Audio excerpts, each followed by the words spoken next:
New Zealand India के सभी दर्शकों को हमारा नमस्कार। और आज की इस खबर में हम आपको एक ऐसे शख्स से मिलवाना चाहेंगे जिसके जरिए आपने कभी ना कभी दुकान से किराने का सामान, ताज़ा सब्जियां, फास्ट फूड, खाने पीने की कोई भी चीज़ या कारपेंटर से लेकर टैक्सी की सुविधा को लेकर आपने इनकी ऐप पर विजिट किया होगा। किस प्रकार की वो सुविधाएं होती हैं और किस उद्देश्य से इन्होंने ये बिजनेस शुरू किया था, क्योंकि आज 15,000 जो नरवाना क्षेत्र के लोग हैं उनसे इनका जुड़ाव हो चुका है।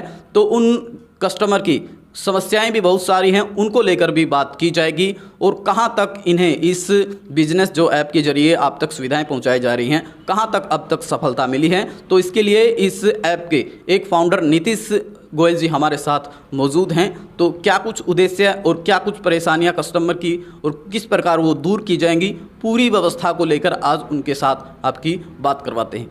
तो नीतीश गोयल जी, हमारे चैनल पर आपका स्वागत है। तो सिटी ऐप आपने शुरू किया है, तो किस प्रकार की सुविधाएं, कहां से आइडिया और अब तक कितनी सफलता आपको मिली है, तो पूरे हमारे दर्शकों को आप बताने का काम करें। धन्यवाद सोनू जी, बहुत बहुत धन्यवाद कि आपने मुझे यहाँ आने का मौका दिया। और जहाँ तक आपने सिटी ऐप की बात की है, तो मैं पहले ये बता देना चाहता हूँ, ये जो सिटी ऐप है नरवाना से ही शुरू किया गया था। लगभग 8 महीने पहले शुरू किया था हमने ये जो स्टार्टअप था। और मैं बहुत खुशी के साथ बता देना चाहता हूँ, अभी तक नरवाना के अंदर 15,000 लोगों तक पहुँच चुके हैं। और बाकी शहरों की बात करें तो मैं 5 शहरों के अंदर सिटी ऐप को लॉन्च कर दिया गया है। एक तो नरवाना ही जहाँ से शुरुआत की गई थी, उसके बाद हमने इसको टोहाना में लॉन्च किया, उसके बाद इसको हमने संगरूर में लॉन्च किया, कैथल में और जींद में। इन 5 शहरों में अभी हम सुविधाएं दे रहे हैं। लगभग हम 8 महीने के अंदर अंदर ये 10 शहरों तक और पहुँचाएँगे। ये बहुत बड़ी खुशी की बात है कि ये शुरुआत जो नरवाना से की गई थी अब ये शहरों में पहुँच रही है। दूसरी जो हमने 2 हफ्ते पहले ही हमें सूचना मिली है कि हमारा जो सिटी ऐप है, जिसका मकसद शहर को स्मार्ट और डिजिटल बनाना है, हम इंडिया के टॉप 30 स्टार्टअप्स में नामांकित किया गया है। जिसके अंदर जो लोग छोटे शहरों में स्मार्ट सिटी बनाने के ऊपर जो भी काम कर रहे हैं उनको नामांकित किया गया है। ये हमारे लिए और नरवाना के लिए बहुत अच्छी बात है। तो नीतीश गोयल जी, नरवाना से आपने ये स्टार्टअप शुरू किया था और नरवाना के बाद एक से दूसरे शहर में आप लगातार सफलता हासिल कर रहे हैं, जो बड़े ही खुशी की बात है। और क्षेत्र के लोगों का प्यार भी आपको मिल रहा है। तो एक बात है कि कितने लोग इस बिजनेस में आपके साथ जुड़े हैं और कहां से ये आइडिया आपको आया था और कितना सफल अब तक आप इस आइडिया को मानते हैं। तो बात अगर आइडिया की जाए सोनू जी, तो मेरा मानना है कि आइडिया कभी भी ये नहीं होता कि जो मूवी में दिखाया जाता है कि रात को सोए और आपको आइडिया आ गया है। ये हुआ कैसे था कि मैं कोविड के दौरान नरवाना आया था, क्योंकि मैं उससे पहले एक पुणे की कंपनी में काम कर रहा था, एक MNC कंपनी में काम कर रहा था। मतलब मेरा जो बैकग्राउंड आता है सॉफ्टवेयर इंजीनियरिंग से आता है, और जो मैं काम करता हूँ, लोगों की हेल्प करता हूँ कॉर्पोरेट्स की ऐप बनाने में और कैसे ऐप को ग्रो किया जा सकता है। जब मैं नरवाना आया तो कोविड के टाइम पे, तो मैं बहुत सारे आर्टिकल्स, बहुत सारी वर्ल्ड न्यूज़ और देश की या भारत सरकार की बहुत सारी पॉलिसीज़ को पढ़ रहा था। तो बहुत अच्छे तरीके से वो लोग digital India, vocal for local और स्टार्टअप इंडिया को बहुत अच्छे प्रमोट कर रहे थे, क्योंकि उनका ये मानना था कि अगर देश को आगे लेके जाना है तो देश के अंदर जो छोटे बिजनेसमैन हैं उनका बिज़नेस करना आसान होना बहुत ज़रूरी है। अगर वो आसान नहीं हो पाएगा तो बिज़नेस पूरा देश तरक्की नहीं कर पाएगा। लेकिन उस चीज़ में मैंने एक गैप को देखा कि वो जो इतने इनिशिएटिव्स है, या इतने डिजिटल इंडिया के जितने भी इनिशिएटिव्स है, या स्टार्टअप इंडिया के जितने भी इनिशिएटिव्स है, वो जो इनिशिएटिव है ये मेट्रो सिटीज़ में तो हो रहे हैं, महानगरों में तो हो रहे हैं, लेकिन छोटे शहरों में इसको कौन करेगा। जब मैंने इसको पड़ताल की तो देखा कि बड़े शहरों को करने के लिए अच्छे एक्सपर्ट और बड़ी कंपनियां लगी हुई है और लगातार अच्छा काम भी कर रही है, लेकिन छोटे शहरों को करने के लिए मतलब या तो उनके पास छोटे शहरों की समझने के लिए कोई कौन इस बात को समझ सकता है अच्छे से, और कौन इस चीज़ को एग्जीक्यूट कर सकता है। क्योंकि मैं छोटे शहर से ही मैंने अपनी शिक्षा और सब कुछ यहीं से ग्रहण की, और मैं समझता हूँ कि यहाँ के व्यापार कैसे चलते हैं और कैसे इस चीज़ को ग्रो किया जा सकता है। तो तब मेरे दिमाग में एक हिट आ गया था कि ऐसा कुछ प्लेटफॉर्म फ्यूचर में बन सकता है। वो मैं बना पाऊँ या कोई और बना पाए ये फ़र्क नहीं पड़ता, लेकिन ऐसा कोई प्लेटफॉर्म आ सकता है जो छोटे जो दुकानदार है उनको इकट्ठा किया जाए और उनको डिजिटल होने की पावर को बताया जाए और डिजिटल होने से उनको फ़ायदा क्या होने वाला है। क्योंकि सरकार, भारत सरकार और जितने भी ग्लोबल इनिशिएटिव्स हो रहे हैं उनका मेन मकसद यही है कि पूरी इकोनॉमी को डिजिटल कर दिया जाए। लेकिन जो गैप छोटे शहरों बड़े शहरों का, उसको करने के लिए अभी लोग नहीं हैं। तो उस टाइम पे मेरे दिमाग में ये आइडिया आया, और उसको करने के लिए मैं छोटे छोटे एक्सपेरिमेंट भी रन किए। मतलब मैंने पहले ये देखने की कोशिश की कि जो सब्जियाँ या कुछ भी सामान है, अगर मैं कुछ ऑनलाइन बेचने की कोशिश करूँगा छोटे शहरों में, वो बिक सकता है या नहीं बिक सकता। तो मैंने उसको सब्जी से शुरुआत की, फिर उसके बाद मैंने मतलब फास्ट फूड को भी इसमें ऐड करने की कोशिश की कि अगर बर्गर या पिज़्ज़ा को ऐड किया है तो क्या होता है। तो रिस्पॉन्स अच्छा था, तो इस चीज़ को मैं करने की कोशिश कर रहा था। तो उसी दौरान मतलब फिर अगर मैं बात करूँ तो मेरे साथ जुड़े कौन कौन हुए हैं, तो इस चीज़ को तो मैं समझ चुका था। लेकिन उसी दौरान मेरे एक शख्स मतलब जो मेरे दूसरे पार्टनर नितिन बंसल जी, तो उनसे मुलाकात हुई। वो बेसिकली वो मुझसे 5 साल सीनियर भी है। उन्होंने एक अपनी खुद की आईटी कंपनी भी रन कर रखी है और वो एक्सपीरियंस बंदे हैं, मुझसे ज़्यादा एक्सपीरियंस है। जब उनसे मुलाकात हुई तो उनको पता मतलब हम मतलब मुलाकात इतनी अच्छी हुई, मतलब 15 मिनट की मुलाकात थी और 1.5 घंटे में हो गई। और उनके जो विचार और मेरे विचार थे कि ऐसा कुछ हो रहा है और छोटे शहर इस चीज़ में पीछे रह रहे हैं। तो हमने जब उस टाइम में ये डिसाइड किया कि वी कैन डू इट, मतलब हम साथ में इसको कर सकते हैं। तो उस टाइम पे हमने सिटी ऐप का लॉन्च किया और उसी टाइम पे हमने आइडिया को फिक्स किया कि हमारा जो मेन मकसद है शहर को, लोगों को डिजिटल पावर देना है और उनको ये बताना है कि डिजिटल होने से उनको फ़ायदा क्या होने वाला है। क्योंकि वो भी छोटे शहर से हो, मैं भी छोटे शहर से, तो एक ट्यूनिंग बन जाती है। तो यहाँ से आइडिया की शुरुआत हुई और जैसे कि मैंने बताया, ये आइडिया हमने 8 महीने पहले शुरू किया था और अब हम 5 शहरों के अंदर है और नरवाना के अंदर 15,000 लोगों तक पहुँचे हुए हैं। हम हर दिन 100 से 150 ऑर्डर प्रोसेस करते हैं। और जब भी मैं इस आइडिया को लेके मतलब मैं अपने दोस्तों के बीच में या गुड़गांव, दिल्ली कहीं भी जाता हूँ और जब भी ये बताता हूँ कि छोटे शहरों में ऐसा कुछ हो रहा है, तो उनका मानना ये होता है कि ऐसा हो ही नहीं सकता। लेकिन जब हम ये नरवाना की चीज़ों को बताते हैं तो उनको लगता है अगर ऐसा हो रहा है तो ये बहुत बड़ी चीज़ है। इसी चीज़ को देखते हुए हम स्मार्ट सिटी में मतलब 30 नंबर पे नॉमिनेट भी हुए और आगे और भी उम्मीदें है आगे बढ़ने की। तो नीतीश जी, जैसा कि आपने बताया कि सिटी ऐप के जरिए छोटे शहरों को स्मार्ट और डिजिटल करने का प्रयास आपकी ऐप द्वारा किया जा रहा है। और मैं भी आपका एक ऐसा ग्राहक हूं जो हर दिन आपकी ऐप से ऑर्डर लगाता हूं और आपके बैनर और अन्य जानकारी और आपसे जुड़े लोगों से भी मिलता हूं। तो उनका कहना होता है कि हर शहर, छोटे शहर को डिजिटल और स्मार्ट बनाया जाएगा। क्या हम समझ सकते हैं या ये सोच सकते हैं कि नरवाना जैसा छोटा शहर भी भविष्य में एक स्मार्ट सिटी बन पाएगा? सोनू जी, आपने बिल्कुल सही कहा कि नरवाना शहर भी स्मार्ट सिटी कहलाएगा। लेकिन स्मार्ट सिटी कहलाएगा कैसे कि ये ऐसा नहीं होने वाला कि आज हमने अपने बिज़नेस को ऑनलाइन कर दिया तो हम इसको स्मार्ट सिटी बोल देंगे। ऐसा नहीं होने वाला। इसका एक प्रोसेस होता है कि आपको मतलब एक किसी भी शहर को एक डिजिटल प्रोसेस से गो थ्रू करना पड़ेगा, तब जाके हम उसको एक स्मार्ट सिटी बोल सकते हैं। उसमें एक पहला पड़ाव लोगों को ऑनलाइन करने का है, उसमें और भी पड़ाव आने वाले हैं जो सिटी ऐप इसमें हेल्प करने वाला है। लेकिन इससे पहले मैं ये बता देना चाहता हूँ स्मार्ट सिटी बोला किसको जाता है। जैसे अगर मैं किसी एक आम इंसान से बात करता हूँ या किसी भी मतलब नरवाना में लोगों से बात करता हूँ, तो उनके नज़रों में, क्योंकि भारत सरकार भी स्मार्ट सिटी के ऊपर बहुत सारी चीज़ें कमेंट भी करती है, बहुत सारी चीज़ें करते भी है और वो अच्छा काम भी कर रहे हैं। लेकिन स्मार्ट सिटी का में होता क्या है, अगर विजुलाइज करें तो उसमें स्मार्ट सिटी में लोग सोचते हैं कि वहाँ पे बड़े बड़े हाईवेज होंगे और बड़े बड़े बिल्डिंग्स होगी और भी पूरा शहर टेक्नोलॉजी से कनेक्ट होगा। हम इसको स्मार्ट सिटी समझते हैं जब हम किसी भी एक आम जन से बात करते हैं। लेकिन अगर ध्यान से समझा जाए तो स्मार्ट सिटी बनाने का मेन मकसद ये होता है कि उस शहर के जो भी बिजनेसेस है उसको मैक्सिमम फैसिलिटी दी जाए ताकि उसका बिजनेस ग्रो हो, और ताकि उसका बिजनेस ग्रो होगा तो शहर के अंदर पैसा फ्लो करेगा। मतलब फ्लाईओवर बनने का मेन कारण क्या होता है कि ताकि एक इंसान दूसरे छोर तक आराम से पहुंच पाए, वहां पहुंच के अपने बिजनेस की गतिविधियों को कर पाए। जैसे नरवाना में अभी एक द ब्लैंड रोड पे हाईवे लग रहा है, उसकी लागत कम से कम भी 15-20 करोड़ होगी। एक हाईवे बनने से कितना व्यापार में वृद्धि होगी सब व्यापारियों को पता है। लेकिन आपको क्या लगता है ऐसे हाईवे कितने बनने वाले हैं, और इस हाईवे को बनने में भी कितना मतलब 2 साल या 1 साल तो लग गया है, ऐसा कुछ टाइम लग गया है। लेकिन मेन जो मकसद होता है किसी शहर को स्मार्ट बनाने का कि पूरा शहर आपस में कनेक्टेड हो। अब उसको करने के बहुत सारे तरीके हैं, मतलब आप हाईवेज बना सकते हो, अच्छे रोड्स बना सकते हो। लेकिन दूसरा जो अब तरीका आने वाला है कि पूरे शहर को डिजिटली कनेक्ट कर दिया जाए। डिजिटली कनेक्ट करने का मतलब अगर हम सारी चीज़ों को, कस्टमर्स को, आम जन को या दुकानदारों को डिजिटली कनेक्ट कर दें और उसके थ्रू लोगों को सुविधाएं दी जाए, तो क्या इससे फ़ायदा क्या होने वाला है कि जो भी बिज़नेस है वो अपनी मतलब उसको कोई ज़रूरी नहीं है कि उसका दुकान एक मेन मार्केट के अंदर है, एक बिल्कुल बाहर जाके उसकी दुकान है। अगर उसकी प्रोडक्ट और सर्विस अच्छी है तो उसका शहर से बाहर बैठने वाला दुकानदार भी शहर के अंदर बैठने वाले जो अच्छे ग्राहक है उसको भी अट्रैक्ट कर सकता है। मान लो किसी के पास कोई अच्छी सर्विस है या कोई अच्छी सर्विस लॉन्च करना चाहता है, कोई ऐसी चीज़ है जो नरवाना में नहीं बिक रही है, उसको करने की कितनी प्रॉब्लम आती है। उसको पहले दुकान सेट करनी पड़ेगी, स्टोर लगाना पड़ेगा, ये सब कुछ एक्टिविटी करनी पड़ेगी, तब जाके उसको पता चलेगा कि उसका ये आइटम या प्रोडक्ट चला या नहीं चला। लेकिन डिजिटल होने से उसको क्या करना है, अपना प्रोडक्ट लेके आना है, उसको ऑनलाइन करना है और लोगों तक पहुँच सकता है। ये बहुत सारे समस्याएं होती है जिसको सोल्व हो जाता है। तो बेसिक फंडा क्या होता है कि किसी शहर में बिजनेस करने को आसान कर दिया जाए। अब आपको मैं एक सिटी ऐप का एग्जांपल देता हूँ। अब सिटी ऐप कैसे करेगी?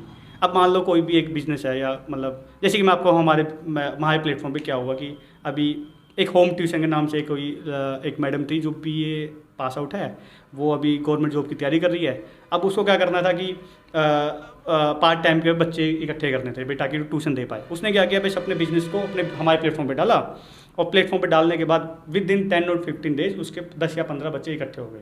अब उसी चीज़ को उसको करना पड़ता है बिना डिजिटल तरीके से। वो कैसे करती है? वो व्हाट्सएप पे डालती है, कुछ भी डालती है, वो अपने नेटवर्क तक ही पहुंच सकता है। लेकिन इस सिटी ऐप के माध्यम से, क्योंकि हम नरवाना के अंदर 15,000 लोगों तक पहुंच चुके हैं, तो उसको बस 10 दिन लगे अपने पूरे बैच को कंप्लीट करने में। ये तो एक छोटा सा यूज़ केस है, क्योंकि हम बहुत ही शुरुआती दौर में है। जैसे कि मैं आपको बताता हूँ, अब टैक्सी बुक करने के लिए कौन टैक्सी स्टैंड पे जाता है? मतलब या तो हम अपने नेटवर्क में लोगों को बोलते हैं, उसके थ्रू हम करते हैं। लेकिन कोई भी एक अच्छा टैक्सी ड्राइवर है, वो अपने बिजनेस को यहाँ पे ऑनलाइन कर सकता है। अभी मान लो किसी के पास कोई दिल्ली से कोई आइटम आता है, कोई नया, या दिवाली पे कोई आइटम आता है। अब देखो, बिल्कुल सिंपल ही विचारधारा है। जब हम अगर 5 साल पहले की बात करें, तो उसमें क्या होता था कि जब अगर आप फ्री हो तो आप क्या करोगे? आप चलो दोस्तों के साथ बाजार में घूम के आते, ऐसा करने वाले हो। लेकिन आप अगर आज फ्री होते हो तो आप क्या करते हो? जब आप फ्री होते हो आज, तो आप क्या करते हो? फ़ोन खोला, फ़ोन के अंदर आपने रील देखनी शुरू कर दी या वीडियो देखनी शुरू कर दी। इससे क्या पता चलता है कि जब आदमी खाली होता था पहले, बाज़ार में घूमता था, उसी बाज़ार को मार्केट बोलते थे, क्योंकि बाज़ार में आएगा, वो परचेजिंग करेगा और जाके बिजनेस बढ़ेगा। लेकिन अब क्या हो गया है कि लोग जब खाली होते हैं तो अपने फ़ोन पे आते हैं। तो अगर बिजनेस फ़ोन पे नहीं आ पाया तो उसका बिजनेस क्रैप होने वाला है। क्योंकि ये जो चेंज है ना, ये चेंज कोविड की वजह से और इंटरनेट की वजह से इतना जल्दी हुआ है कि जो सामान्य दुकानदार है ना, उसको समझ नहीं पाया है कि इसको कैसे करने वाला है। तो जब ये सब कुछ, जब सारे दुकानदार या पूरा शहर एक ऐप के अंदर आ जाएगा और सारी सर्विसेज उस ऐप के अंदर आ जाएगी, तब जाके हम उसको बोल सकते हैं कि ये स्मार्ट सिटी है, उसको स्मार्ट सिटी बोला जा सकता है। और सिटी ऐप उसी का रोल प्ले करने वाला है, जिसका पहला जो मकसद है, पहले दुकानदारों को ऑनलाइन लेके आ जाए, उनको बताया जाए कि ऑनलाइन आने के फ़ायदे क्या है और ऑनलाइन करने से फ़ायदा क्या हो सकता है। तो ये पहला माइलस्टोन हमारे लिए यही होगा कि शहर को, कि बिज़नेस को ऑनलाइन किया जाए। तो उसके लिए हमने जो भी करना था, हमारे प्लेटफॉर्म को बनाना या लोगों को तक पहुंचना, वो उसी दौर पे हम चल रहे हैं। जब हमारा ये दौर शुरू हुआ तो हम, जैसे हमने एक सर्विस शुरू की, मैं आपको एग्जांपल देता हूँ। अब जैसे हमने शुरू किया कि जॉब प्लेटफॉर्म डालते हैं हमारी ऐप के अंदर। अब कितने लोग हैं, दुकानदार पर लड़कों की ज़रूरत होती है, या कितने लोग हैं, कितनी नौकरियाँ होती है। अगर मैं दुकानदारों के पास जाऊँ तो उनका बोलना है कि लड़के काम करने वाले नहीं हैं। और जब मैं युवाओं से बात करूँ, या मतलब मैं भी युवा ही हूँ, ठीक है, लेकिन 20-22 साल के लड़कों से बात करूँगा, बोलता है यहाँ पे काम ही नहीं है। मतलब वो दिल्ली जा रहे हैं, वही 5-15 हज़ार की नौकरी दिल्ली कर रहे हैं, लेकिन वो नरवाना ही मिल सकती है। अगर एक सिंपल है जॉब प्लेटफॉर्म, अगर मैं लिटरली अगर मेरे प्लेटफॉर्म पे या सिटी ऐप पे एक जॉब पोस्ट करोगे तो आपको 5 दिन के अंदर अच्छे लड़के मिल जाएंगे। तो ये कितना फ़ायदा हुआ है एक छोटी सी ऐप से। भाई जिन लोगों को रोज़गार मिलना था उसको रोज़गार मिल गया, और जिसको अच्छे लड़के मिलने थे अच्छे लड़के मिल गए। तो इस तरीके से हमने अलग चीज़ें शुरू की है। तो डिजिटल होने की या स्मार्ट होने की शुरुआत हो रही है, उसके बाद चीज़ें बदलेगी। तो नीतीश जी, जो आपने बताया सुनकर बड़ा ही अच्छा और शानदार लगा। अगर नरवाना और नरवाना जैसे शहरों में इस प्रकार का कुछ होता है तो इन शहरों के बिजनेस और यहाँ के लोगों को कितना लाभ होगा उसका अंदाज़ा हम लगा सकते हैं। तो इसके लिए हमारी और हमारे दर्शकों की ओर से आपको बहुत सारी शुभकामनाएं हैं। आप दिन दुगनी रात चौगुनी उन्नति करते रहें। लेकिन इस बीच हमारा एक बड़ा सवाल हमारे सामने है कि ये सब करते हुए आपके सामने समस्याएं भी बहुत होंगी, तो किस प्रकार उन समस्याओं का समाधान आप अब कर रहे हैं ताकि आपके कस्टमर आपके साथ लगातार जुड़े रहें? सोनू जी, आपकी शुभकामनाओं के लिए बहुत बहुत धन्यवाद। और मैं भी ये समझता हूँ कि अगर ऐसा कुछ नरवाना और नरवाना जैसे शहरों में अगर ऐसा कुछ होता है तो कितना फ़ायदा हो सकता है ये, और कितनी चीज़ें बदल सकती है। और सिटी ऐप लगातार इसी चीज़ में काम करता रहेगा, और यही इनका मिशन स्टेटमेंट भी यही है। लेकिन इस चीज़, जैसे कि आपने पूछा कि इसको करने में हमें क्या क्या समस्या आती है, तो पहले जो समस्या ये आती है कि लोगों को, ये माइंडसेट प्रॉब्लम बोलते हैं इसको, अगर हमारी लैंग्वेज में बात करें तो, कि जो जिसको आप सर्व करते हो उसको आपके प्रोडक्ट के बारे में या आपकी सर्विस के बारे में कितना समझ में आ रहा है। तो इस चीज़ को, तो जैसे अब लोगों को ये नहीं समझ में आता कि इसको फ़ायदा होगा या नहीं होगा। अब फ़ायदा लोगों को तो हो रहा है, जितने लोग हमसे जुड़ रहे हैं। अगर मैं जैसे कि आपको बताया, ट्यूशन वालों को फ़ायदा हुआ या एक पेस्ट कंट्रोल वालों को फ़ायदा हुआ। अगर मैं रेस्टोरेंट्स की बात करूँ तो उसको भी मतलब अगर महीने के 30,000 रुपये 40,000 रुपये की बिलिंग कर रहा हूँ तो लोगों को फ़ायदा तो हो रहा है। लेकिन एक आपके बिजनेस को हो रहा है नहीं हो रहा तो कोशिश करने ही पता चलेगा। जब आप कोशिश करोगे तब जाकर आपको प्लेटफॉर्म के बारे में पता चलेगा, कस्टमर्स को भी पता चलेगा और तब जाकर इसकी वैल्यू का पता चलेगा। तो वो एक जो माइंडसेट हडल है वो एक आ रही है कि लोग एक्सपेरिमेंट करना नहीं चाह रहे।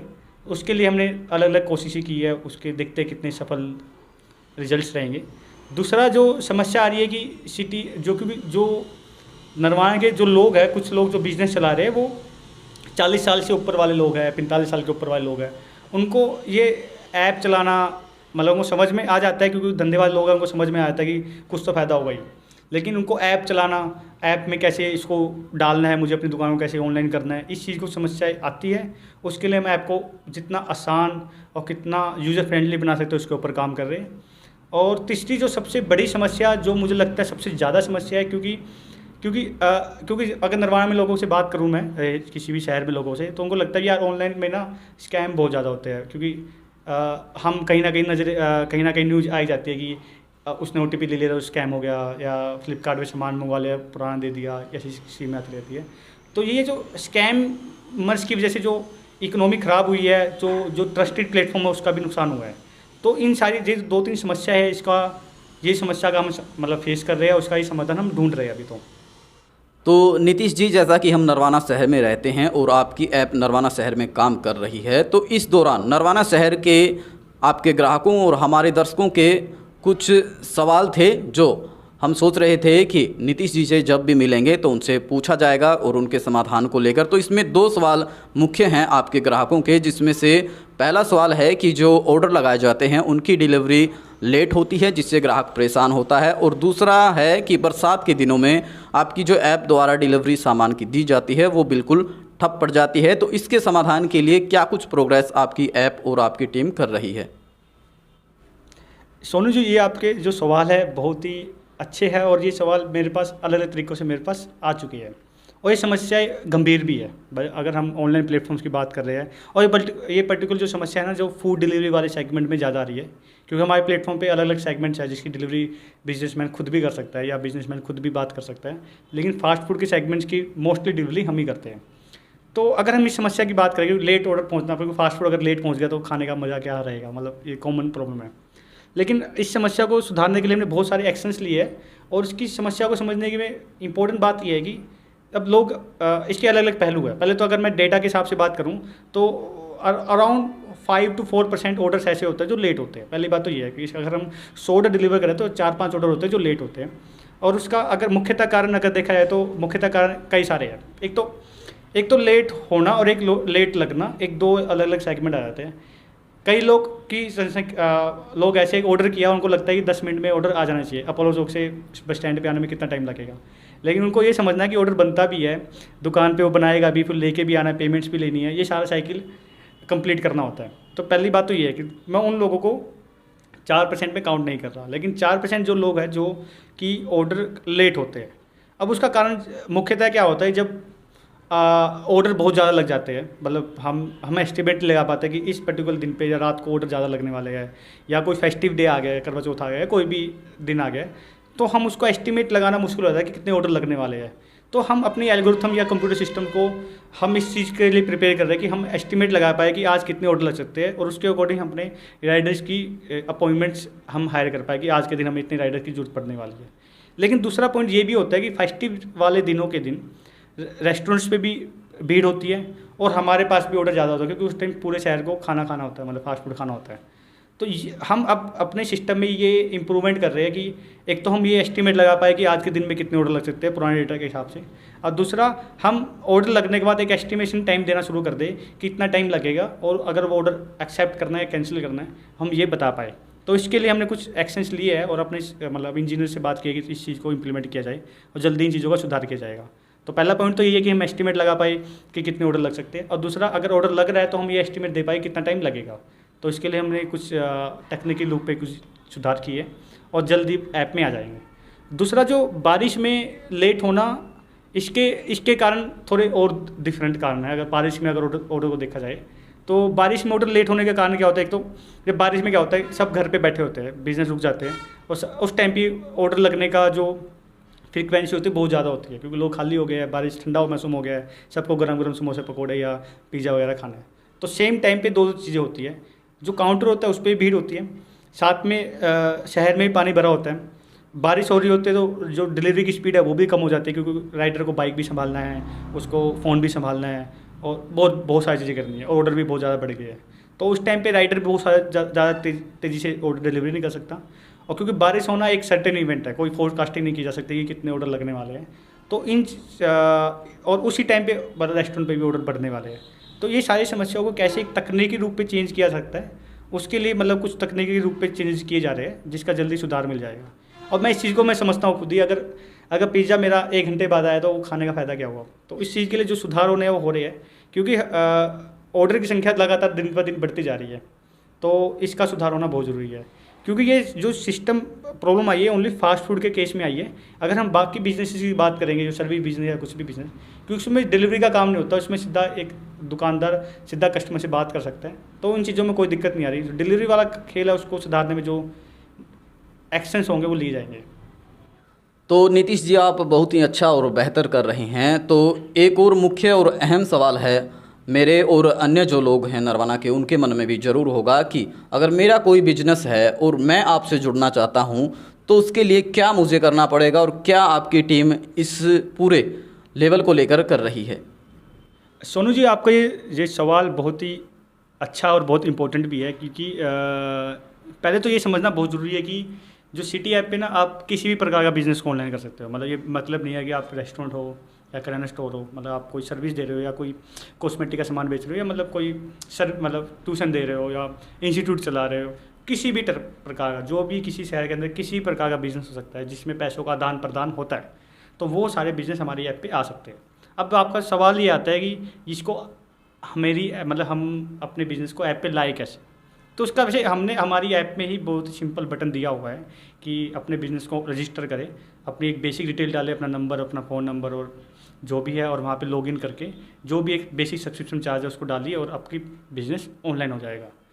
अपने बिज़नेस के रिगार्डिंग जो भी आपको पोस्टर डालने हैं या जो भी आइटम डालने हैं वो ऐप के अंदर ही आपको खुद ही डालने का पूरा ऐप बनाया हुआ है। इसके लिए ये ज़रूरी नहीं है कि आपको हमारे पास आना पड़ेगा, हम आपसे इंफॉर्मेशन लेंगे और उसके बाद आपकी दुकान ऑनलाइन होगी। आप घर पे बैठे बैठे 5 मिनट के अंदर अंदर अपने बिज़नेस को ऑनलाइन कर सकते हो। ये पूरा सिस्टम सिटी ऐप के अंदर तैयार किया गया है। लेकिन अगर आपको फिर भी समझ नहीं आ रहा हो, आपको अधिक जानकारी चाहिए कि मेरा बिज़नेस कैसे फ़ायदा हो सकता है, कैसे कैसे मैं, और क्या तरीके हैं अगर ऑनलाइन करने के बाद, और क्या तरीके हैं मैं मार्केटिंग करने के, और किस तरीके से अपने बिज़नेस को बढ़ा सकता हूँ, इसके लिए तो मैं आपकी वीडियो के नीचे एक नंबर डाल दूँगा। आप मुझसे बात करके आप अपने बिज़नेस के बारे में और जानकारी ले सकते हो, कैसे अपने बिज़नेस को प्रमोट कर सकते हो, ये सब कुछ जानकारी उस नंबर से ले सकते हो। लेकिन जो हमने कोशिश की है सिटी ऐप में अपने बिज़नेस को ऑनलाइन करने वाली जो प्रोसेस को बिल्कुल सिंपल आसान रखा है। मतलब धीरे धीरे और सुधार की ज़रूरत है उसके अंदर, लेकिन हालांकि उतना आसान है कि कोई भी इंसान 5 मिनट के अंदर अंदर अपनी दुकान को ऑनलाइन कर सकता है। तो नीतीश जी, जैसा हम देख पा रहे हैं कि सिटी ऐप पर घरेलू ज़रूरत की सभी सुविधाएं आपने लागू कर दी हैं, उनका लाभ लोग उठा रहे हैं, लेकिन ऐसी कौन सी सुविधाएं अब बची हैं जिनको आप सिटी ऐप के जरिए लोगों तक पहुंचाने का प्रयास कर रहे हैं। हाँ, क्योंकि जो लगातार इस सिटी ऐप को बनाया जा रहा है और लगातार आगे बढ़ाता जिया जा रहा है, तो जैसे कि मैंने अभी आपको बताया कि कुछ समस्याएं जो डिलीवरी के रिलेटेड है और भी वो समस्या है, उसको सुधार लगातार किया जाता है। और जैसे कि आपने डेली हर चीज़ की सुविधा इसमें डाल दी है, जैसे फास्ट फूड के अंदर फास्ट फूड के सभी रेस्टोरेंट हमारी ऐप पे है, और प्लम्बर से लेके कारपेंटर तक की हर सुविधा हमारी ऐप पे है। अब जैसे कि और टाइप के जो बिज़नेस है, जैसे लाइब्रेरी से लेके खून टेस्ट से लेके या इमरजेंसी सर्विसेज से लेके सब बिज़नेस को हमें ऑनलाइन करने की कोशिश की जाएगी। एक तो ये है, और दूसरा अगर हम ऐप के अंदर देखेंगे तो एक सुविधा है, अगर किसी भी इंसान को या किसी भी नरवाना के लोगों को अगर आपकी दुकान की कोई भी जॉब डालनी है तो वो फ्री में हमारी ऐप पे जॉब डाल सकता है और लोग उसको अप्लाई कर सकते हैं। तीसरी सुविधा जो हमारी ऐप पे है, प्रॉपर्टी को खरीदने और बेचने की सुविधा। कोई भी बंदे अपने दुकान के की प्रॉपर्टी या घर की प्रॉपर्टी को किराए पे या बेचने के लिए उस ऐप पे डाल सकते हैं और लोग फ्री में उससे बात करके उससे अपनी प्रॉपर्टी या रेंट के बारे में बात कर सकते हैं। ये सुविधाएं तो हमारी ऐप के अंदर है। दूसरी सुविधा क्या है कि अगर आप किसी दुकान के अंदर ऑफलाइन डील चल रही है, मतलब कोई बंदा चाहता है कि मेरी दुकान पे आओ, इतने रुपए की शॉपिंग करो, ये डिस्काउंट मिलेगा या सर्विस फ्री मिलेगी, तो इस ऐप की सुविधाएं हमारी ऐप पे आ चुकी है। अब इसमें कोई भी एक सामान्य दुकानदार अपनी दुकान को ऑनलाइन करने से लेके या ऐसी कोई सुविधा जो दुकान पे आके मिल सकती है, जैसे कि अभी एक कल परसों एक डील चल रही थी सिंह किचन के ऊपर, जिसमें उनकी डील ये थी कि हमारे रेस्टोरेंट पे आओ 15% डिस्काउंट मिलेगा। मतलब वो ऑनलाइन सेल करने की बात नहीं कर रहे थे, वो कह रहे थे दुकान मतलब हमारे रेस्टोरेंट पे आओ, खाना खाओ, 15% डिस्काउंट मिलेगा। तो इस टाइप की सुविधाएं कोई भी दुकानदार हमारी ऐप पे डाल सकता है। अब आने वाले फीचर्स की बात करते हैं तो हमने इसी चीज़ को समस्या को ध्यान में रखते हैं, क्योंकि हमारा जो मेन मकसद बिजनेसेस को आगे बढ़ाने का है, तो हमने एक जो फीचर डिसाइड किया है, एक स्टोरेज का फीचर या स्टेटस का फीचर हम डालने वाले हैं, जो जैसे व्हाट्सएप पे होता है, जिसके अंदर कोई भी दुकानदार अपने स्टोरेज या कोई भी जो भी एक्टिविटी या कोई भी छोटा मोटा डिस्काउंट, जैसे कि मैं एग्जांपल लेके बताता हूँ, कोई बंदा बोलता है कि अगर 1 घंटे के अंदर दुकान पे आओगे तो आपको ये डिस्काउंट मिलेगा, या पूरे दिन ये मुझे नया लोट आया तो एक जल्दी फोटो खींचे, जब पीछे माल आया उसका कोई भी, तभी 4 फोटो खींच के डाल दे ताकि लोगों को पता चल जाए। क्योंकि जितनी जल्दी इन्फॉर्मेशन लोगों तक पहुंचेगी, लोगों को कलेक्शंस के बारे में पता चलेगा। मान लो कोई आपकी गारमेंट शॉप और आप चाहते हो कि लोग दुकान पे आए, तो उस टाइप की सर्विसेज स्टेटस के थ्रू की जाएगी। तो ये आने वाले फीचर्स हैं और हमारा मेन जो सेंट्रिक पॉइंट रहेगा कि लोग जितने भी दुकानदारों को क्या क्या फैसिलिटी देता है डिजिटल के फॉर्म में, ताकि वो लोगों तक अच्छे से पहुँच पाए। नीतीश जी, एक अंतिम सवाल मेरे मन में रह गया, क्योंकि हमारे देश का पवित्र और प्रसिद्ध त्यौहार दीपावली आने वाला है, तो उसको लेकर सिटी ऐप क्या कुछ कर रही है? तो बिल्कुल हाँ, क्योंकि दिवाली आ रहा है और दिवाली एक बड़ा अवसर तो है ही, और इसी अवसर पे बहुत सारा बिजनेस भी किया जाता है, क्योंकि इस दिवाली के पर्व पे ही बहुत सारे बिजनेस एक्टिविटी एक्टिव हो जाती है। सो सिटी ऐप भी मतलब दुकानदारों के लिए और कस्टमर्स के लिए एक बहुत अच्छा फीचर लेके आई है, जो कि अब क्या हो रहा है कि अब दुकान में क्या होने वाला है कि शहर के अंदर अब पोलो चौक से लेके अब बस स्टैंड से लेके रेलवे स्टेशन तक छोटे छोटे दुकानदार है, छोटे छोटे लोग अपनी अपनी वो करने वाले हैं, अपनी दुकान लगाने वाले हैं, कोई ऑफर देने वाले हैं, कोई सामान बेचने वाले हैं। तो हमारी ऐप में एक फीचर अभी आया है कि कोई भी दुकानदार वो हमारे साथ रजिस्टर है या नहीं है, या कोई भी ऐसा बंदा जो दुकानदार है नहीं, वो बस ओनली दिवाली के टाइम पर अपना बिजनेस कर रहा है क्योंकि फेस्टिव सीजन है, तो अपनी दुकान की डील को हमारी ऐप पे फ्री में डाल सकता है। जो हमारी ऐप पे ऑफलाइन डील का एक ऑप्शन अनेबल किया गया है, जो सबके लिए फ्री है। कोई भी दुकानदार या कोई भी ऐसा जन जो दिवाली के टाइम पे अपने सामान की बिक्री कर रहा है, वो अपनी डील को हमारी ऐप पे डाल सकता है फ्री ऑफ कॉस्ट। उसमें एक सिंपल बटन दबाना है, अपनी डील के बारे में डालना है कि इतने रुपये की शॉपिंग करने पे ये सामान मिलेगा, और अपने सामान की डिटेल डाल सकता है। वहाँ पे उस दुकान की लोकेशन भी जाएगी, फ़ोन नंबर भी जाएगा, और कस्टमर डायरेक्टली उसकी स्टॉल पे जाके पहुँच सकता है। एक तो ये बहुत बड़ा फीचर हमारी ऐप पे आ रहा है, क्योंकि हमारी ऐप का मकसद दुकान का बिज़नेस बढ़ाना है, सिटी ऐप की सेल बढ़ाने से नहीं है, लोगों का बिज़नेस बढ़ना चाहिए। दूसरा जो ऑफ़र्स की आप बात कर रहे हो कि क्या ऑफ़र चलने वाला है, वो हम time to time city app पे देते रहते हैं। अगर सिटी ऐप पे आप नोटिफिकेशन या ऐप पे एक्टिव रहोगे तो दिवाली तक कोई ना कोई ऑफ़र ज़रूर आने वाला है, जिसको आप ऐप पे लगातार चेक करके देख सकते हो। तो आपने सुना कि किस प्रकार नीतीश गोयल जी नरवाना जैसे छोटे से शहर को स्मार्ट करने के उद्देश्य से अपने जीवन में आगे बढ़ रहे हैं। तो हमारे और हमारे दर्शकों की शुभकामनाएं हैं और हमें गर्व है ऐसे युवाओं पर जो छोटे छोटे शहरों को स्मार्ट सिटी में तब्दील करने का काम कर रहे हैं। और हम एक बार फिर कहना चाहेंगे कि ऐसे जो युवा आगे बढ़ते हैं छोटे छोटे शहरों के, उनका हौसला बढ़ाएं, उनके साथ जुड़ें, उनसे कुछ सीखें, ताकि हमारे छोटे शहर जो पिछड़े इलाकों में रह जाते हैं वो लगातार तरक्की करें, एक स्मार्ट सिटी का रूप अपने शहर के युवाओं के दम पर वो धारण कर सकें। तो न्यूज़लैंड इंडिया के सभी दर्शक ये सुना कि किस प्रकार सफलता हासिल की है और किस प्रकार की प्रोग्रेस है, तो क्या कुछ कहना है इनके विचारों को, इनके बिजनेस को देखकर, जिस प्रकार ये शहर के लोगों को जोड़कर उन्हें ऊपर उठाने का प्रयास कर रहे हैं, वो कमेंट बॉक्स में ज़रूर बताएं। इनसे बात करने के लिए इन्होंने बता दिया है कि नीचे कैसे जुड़ा जाए, वो नंबर दे दिया है।